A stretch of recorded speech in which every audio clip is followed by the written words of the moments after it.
I wash, like, how many times a day we get to wash our hands? I can't believe it. I have hand sanitizer in the kitchen, in the living room. I got 2 on my desk that I'm looking at.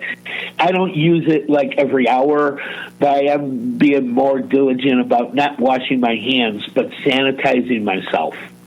All the way up to the elbow. Hey, you never know when you got to wipe your mouth, Yeah.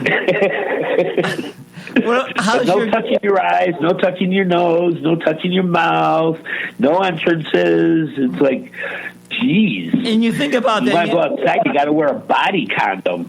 And then and you want to go, and then you think about it. You can't touch your nose, and your nose starts itching, and you want to scratch your nose. So I do on my elbow, scratching my nose, but Oh, I had the hardest thing. I was trying to buy peaches over at the grocery, and I couldn't get the damn bag open. I have the mask on, and I couldn't get that little plastic bag open. It was like, you try to, like rub it between your fingers, and it just slides and slides and slides, and it wouldn't open. I had to go under my mask, dip my finger, around my lip, and then open the bag. I couldn't get it open. I swear to God, Ben, it was the weirdest damn thing. Here I am getting this is what's going through my mind. I can't open a damn plastic bag to buy a damn peach, and I'm going to get myself sick in this damn grocery store because I can't open a stupid plastic bag. It's like, that's how bad it is, though. That's how the fear takes over. I agree. I agree. I mean, to see people, like one time I was at my favorite grocery store, and I asked the gentleman to wear a mask, and I said, sir, you got to wear a mask. It's the city ordinance. It's in my pocket. And I said, well, put it on. And he just looked at me and walked away. And that's when I told the assistant store director about it. And he said, he just said, call the police if you feel unsafe. If you feel like Okay, now is this a police event? All right. This is where our freedoms start coming into, the fight. Yeah, I mean, is that a police action? If a state mandate is out there, is it a law? No. That makes it a non-law enforcement issue. I mean, the cops have better things to issue. do. Cops have better things to do than coming to a grocery store and telling a person to wear a mask. If you don't want to wear a mask, then shop online. If you don't want, and don't get me sick. Yes, thank you. Don't get me sick. Just shop online. I mean, Kroger has a shop online thing. Aldi's does. Amazon does.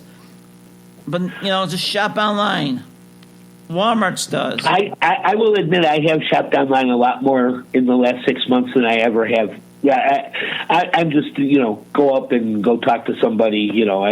Part of my business is to meet people, and if I have to go get like a new keyboard, I'll go over to Staples and I'll talk up the guy in the print department. I'll talk to the cashier. If I run into the manager, how's business? I'm not afraid to engage, but it's not where I would like it to be because I'm now making those phone calls instead of meeting people. I get phone calls and I get Zoom meetings and everything. You can't do that with the Staples guy. It's just not conducive to my business. But off of business, I'm staying away from people. My poker club, they meet twice a week. And the first time that we got back together after COVID was lifted, I was the only one wearing a mask, and that was the last time I went. That sucks.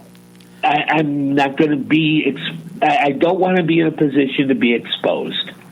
And I think that's the only way that I'm going to get through this quote unquote my way, which is part of that American, our livelihood kind of spirit that we have. It's like, I'll do it my way. I'll make a phone call. And that was never my style before. Never. It's not me. I have changed. And I can't wait until this is over so I can go back to the way I had life when life was a little bit more friendlier. Because right now it's just a cold, cold world. I agree with you. It's like a sterile world. I have a friend who lost his brother, who passed away. His brother was in Australia, lived in Australia, and he couldn't even fly out there and see his brother being buried. You know. Yeah. Yeah. I've been trying to get to the seminar in Canada for our corporate. It was canceled in March.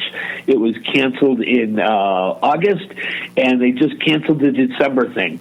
It's like, I got this really good opportunity here in Indiana, and I'm trying to capitalize on it the way everybody says you should. It's like I can't even get training. That's the thing. You can't even get training. God. So maybe next year. Hey, how is your governor in Indiana? Is he really like Pritzker here in Illinois, or is he worse than Pritzker? Holcomb did real good at the beginning, and he recognized that he needed to be in front of people on this thing, whether they were doing nothing about it or not. He needed to at least produce numbers and systems that they're having in place to keep it at bay. I mean, he never recognized that, we're going to be zero COVID. I mean, he never stroked us. But they have been very proactive about moving ventilators where they needed them. We needed them way up north, in the northwest corridor, over by Chicago. They were getting slammed at the beginning, and now it's just all over the place. But, bed space, they're prepared to make bed space available if they have to put up tents. And they're looking at doing it. I mean, they're ready to take care of the after effects, but there's nothing stopping the before effects. You should wear your mask. Okay, the city of Indianapolis has a 30-day, mask rule, but that's really the only rule that I have going on over here in Indiana. I mean, it's to each his own. It's like, well, that's the way it's been since it started, to each his own. And if you don't want to wear a mask and you don't believe in this shit, that's fine. That's absolutely fine. This is America. You're allowed to have that opinion. You're allowed to live your life the way you want to live. Just do it 6 feet away from me. Just stay away from me. That's all I say. That's all I ask. I'm not infringing on your rights. Just stay one hockey stick away from me. I agree. Stay far away from me. That's the best thing you can do. Well, yeah, if you're a little bit older and a little bit more susceptible, yeah. I'm looking 2 hockey sticks away. I told a kid at work recently, I said, stay 12 feet away from me. And he goes, why 12 feet? Because I don't trust you. That was a joke. But, You look like you might be a carrier. Yeah. Well, that's actually demonstrated by their behaviors. Yeah. But, some of these kids I work with are really cool kids. I just don't want to see anybody else. I mean, I see the time on our clock. I mean, I know you're a busy man. Yeah, you caught me in between. All my trainings from Wednesday flew into today, and I'm glad I got a chance to at least get some of this off my chest with you, because I think people should be taking a look at their immunity system, because we haven't really talked about it on a national level or on a state level. But I think the best thing that we can do for ourselves is worry about what our systems are building up and making sure that we're in the best physical possible condition in case it hits. Yeah. That's the only way out of this. I don't want to be on a ventilator. I don't want to even be a positive. I just want to cruise this thing, and I'm going to be wearing my mask when I go out. And stay a hockey stick away from me is my rule. Was it my daughter? They say hockey sticks are about 6 feet long, so I'm just using the hockey stick. Hey, I believe you, so I don't know, I just know that my daughter... You should carry a hockey stick in case you get too close. I'll put you up against the wall. But you can't check them. Yeah, you can't check them. Like, my daughter took me because she's got a job in the medical field, and she has to monthly go for a COVID test. So I took one too, and I went to the Arlington Racetrack had them, and I stuck a thing up my nose, and it was uncomfortable. But you know what? I realized you have to do it. So take a test, find your where you live. Call your county and take a test. Be safe. And that test is only good for that day. I know. you're tested all the way up to that day. You can catch it tomorrow. Yeah. And that's why I kind of like, with the testing numbers, it should be first-time testers and multiple, testers. And it should be broken out a little bit more than just how many tests are we giving out. Because once you get it, they test you every day. And each test causes, a little tally, against, the count. And it's like, well, you're only testing to see if they still have it. You're not testing them for it. Those are two different things. And then, you always wonder, how many people really died of COVID when they actually died of something else, but they had COVID. The number, I really don't trust the way we did the numbers on this thing. I agree with really you. Don't. I agree because my brother-in-law, Mike, he was a Vietnam vet, and God bless the vets. And he got with Agent Orange on him, and he had some heart surgery. He had some heart surgery. He had some heart. I'm not sure what he had, but he had some stems in his heart or something. And he that stuff is nasty. And so he was he was an avid golfer, and that was one of his ways of exercising. He was 71 years old, I think 73 or 74 years old, and so he was part of my family, and so that's one of the reasons why I freak out when I see people without masks, and that's all. Maybe I need to see a psychologist or something, but there's got to be other people who are freaking out like I do. Maybe just talking about it will alleviate some of the triggers that make it, go from like a 1 to a 10. I know I like to keep my rage under 5. If it goes over 5, I did something wrong to keep it from going to a 5. And I do that with my other, struggles. If it gets to a 5, what triggered you to get it that high? Yeah. Work on your triggers, making sure that you keep your triggers to a minimum so you never see a 5 ever again. I agree. That's kind of like I've been living my life 20 years like that, and I cannot remember the last time I had a rage event.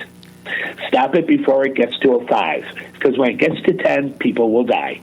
I agree. There's a little man. I have a really bad temper. There's a little man in my brain controlling my temper. You do. I know. I have seen you snap a couple of times. It's like, ooh, I'm glad I'm not her, or I'm glad I'm not him. I'm glad he needs to slow down a little. Yeah, slow your roll, soldier. Now it's like when my wife pisses me off. I love my wife, but she pisses me off at times. I just say, okay, walk away. Just get out of the house. Take a drive. That's all you can do.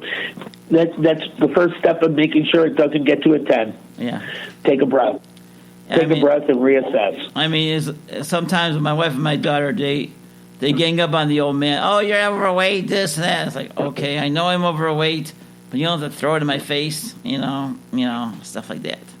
But we love you. But sometimes being positive is better than being negative. So that's it. We're gonna have another show next week, and if there anything else people want to talk to about or drop us a line, 2guystalkingshit@gmail.com. I'm Ben Botino, and then my good friend Dan Nolan. Any last words? Hopefully we'll help you get past this in every event that comes into your life. We're just here to just try and make life better. Okay, I'm going to use my last words is what my dad told me when I was a kid.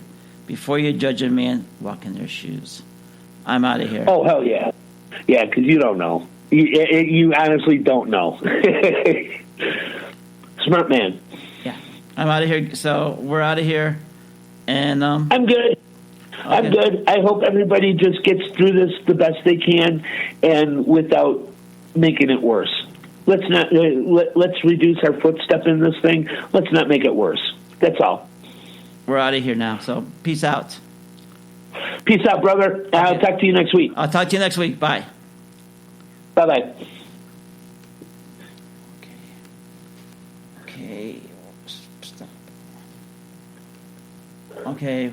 We're done. Pretty cool.